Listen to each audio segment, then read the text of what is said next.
often hear that science and religion are involved in this ongoing battle and war, and that discussion is usually framed by saying that science speaks to facts and evidences, whereas Christianity or religious belief, it only has to do with opinion or wishful thinking.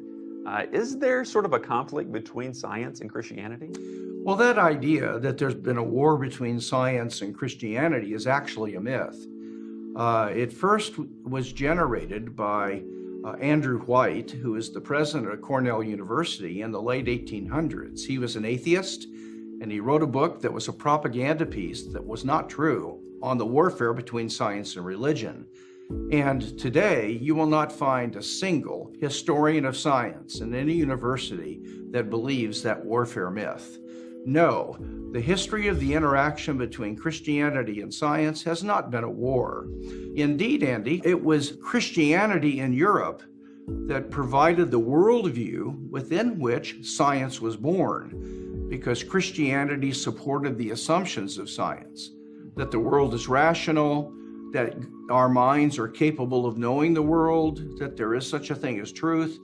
And the Christian worldview said that God made our minds and the world so that we could know the world in a scientific way, and that generated the scientific enterprise. Yeah, and that's great. I appreciate you saying that because, it does seem that the history of science, especially sort of when it emerged on the scene, that, there were some very prominent scientists who were Christians. They were believers. Well, and it is no accident that Christianity gave birth to science, that science did not come from a Hindu or a Buddhist or an atheist culture, because it was a Christian worldview, as I said, that provided the assumption that, my goodness, it may very well be that God created the world so that it could be understood by our minds. And that was not a part of other worldviews.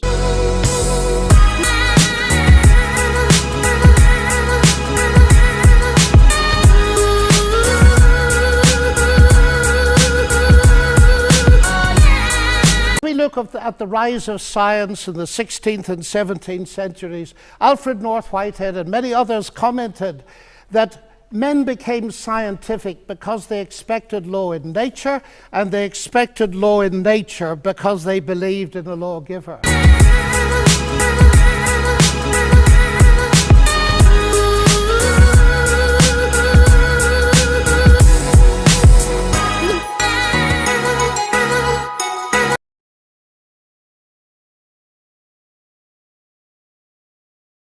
When I was studying sciences at high school, I loved science. I thought, this is really wonderful. I also felt, look, this thing called religion is just anti-rational, anti-scientific nonsense. I mean, who believe this kind of thing?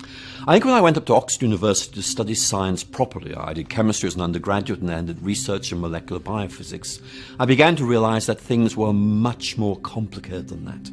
I think one of the things I began to realize was that by its very nature, science was unable to answer a whole range of questions about meaning and purpose and identity. I think I began to realize that although science was wonderful, it had its limits, and that I wanted to go beyond those limits. In fact, more than that, that if you're a human being, you are going to ask these deeper questions which science just can't answer unless it goes beyond its own natural and right limits. And it seemed to me that either I had to say this is just nonsense, or there is something there which science can't get access to, and I need to discover this. And my initial assumption had been that atheism was just right and Christianity was simply wrong, superstition, nonsense. But as I began to look at Christianity more seriously, I began to realize it gave me this way of looking at things. That's what theory is. It's a way of beholding, a way of seeing nature, which actually made far more sense than my atheism. And I eventually moved away from atheism and embraced Christianity, and discovered to my delight it gave me this way of looking at the world that that made sense of science. It gave me a motivation for studying science, but also opened up a much bigger vision of reality, which answered not simply cognitive questions about how the world functioned, but these deeper existential questions of what the world meant, what I meant. It just seemed to me that really science and faith can come together in a meaningful way. That's certainly my discovery. Now, I know many would say, well, look, science answers all of our questions. Well, actually, it doesn't. It answers some questions very well, but there are huge areas, really important areas, where it cannot speak. So to speak, science, in effect, raises questions sometimes which transcends its ability to answer them. And these are important questions that we need answers to. So I'm a scientist, I believe in God, I find these to enrich each other. And my feeling is there'll be many others who will make that discovery one day or the other.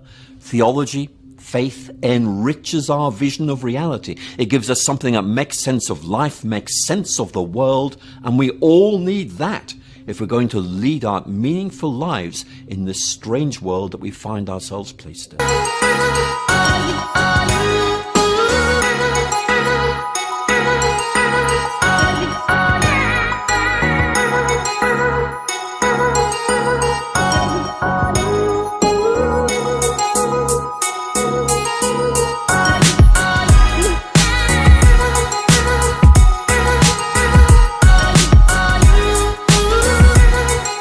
Very rational to believe in God. In fact, I think that God is the foundation of rationality. My major problem with atheism is that it undermines rationality because it tries to explain the universe from the bottom up. In other words, in a reductionistic way, it tries to reduce everything to physics and chemistry. But I am not convinced at all that you can reduce questions of meaning to physics and chemistry. I don't think physics and chemistry have that kind of explanatory power.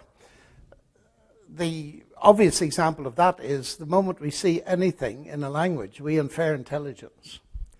And the very fact that we can do science is, for me, one of the biggest evidences that there is a God behind the universe. That was the motivation of Copernicus and Kepler and Galileo and Newton. They believed in a rational order that could be understood, at least in part, by a scientific mind, because they believed in a lawgiver behind the universe. So I think it's really the other way around, that atheism is not consistent with doing science, whereas theism is completely consistent with doing science.